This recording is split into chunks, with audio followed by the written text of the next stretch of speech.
رژیم نظامی پاکستان به ادامه جنایت‌های بشریش بر مردم افغانستان شب گذشته یک بار دیگر بر بخش‌های از ولایت‌های نورستان، خوست، کنر و پکتیکا حمله کرد و خانه‌های غیر نظامیان را هدف قرار داد. رژیم نظامی پاکستان ولسوالی کامدش در نورستان، ولسوالی‌های علیشیر و زازی میدان در خوست، ولسوالی ناری در کنر و ولسوالی‌های برمل و شکین را در ولایت پکتیکا آماج قرار داده است. حمدالله فطرت، معاون سخنگوی امارت اسلامی میگوید که در نتیجه این حمله ها 4 فرد به شمول 2 کودک شهید و 9 تن دیگر زخمی شدند.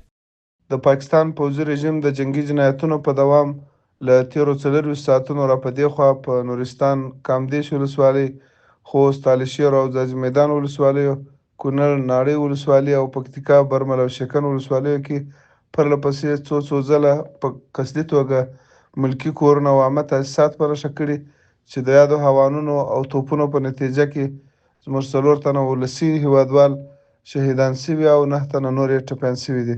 اول ورځ مرورې ته ګولۍ راغلې په مروره کې ټول علاقې کې 11 مرمۍ ولګېدلې. نو دا په کوم ځای د خو نه بیس و نه د حکومت د کوم تاڼه و نه تحصیل او په عوام باندې ګولۍ ورولې. ټول ظلم کوي. الله دې هلاک کړي، الله دې تباه کړي، الله دې مخ د ځمکې نه ختم کړي، الله دې قانون بدل کړي، الله دې قانون اسلامي راولي. او په دغه باندې د خیر سره زمونږ ټول ان شاء الله اراده سو د خپل امارات نه ملاتړ کوو او په هر وخت کې مرګري سو ان شاء الله موږ باندې 4 وخت کوي د خپل مجاهدین وسو مجاهد به همر د شهادت د الله نه غواړو ان شاء الله او د کوم خبرې نه یې نه کوو او بر نه کوي او وامي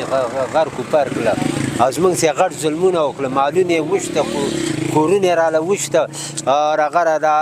قلبي او د قشان مالونه بل ور دو غیان د کوري وشته یو په زنانه د غس ولا کېدو راغره د یو په قلبره غس کور د مینځله.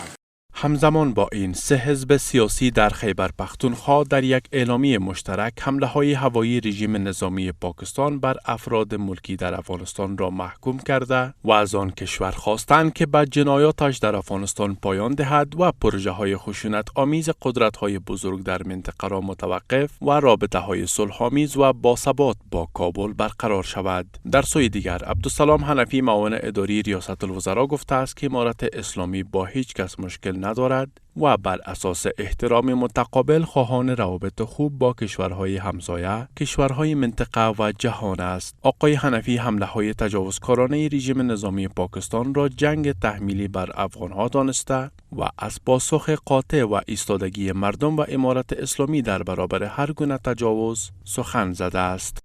نوموړي وویل اوسنی اسلامي نظام د ملت د قربانیو په پایله کې راغلی او د ساتنې لپاره ټول متحد دي. هغه زیاته کړه چې اسلامي امارت له ګاونډیو سیمې او نړۍ سره د متقابل احترام پر بنسټ ښې اړیکې غواړي، خو که د هیواد ملي حاکمیت نقض شي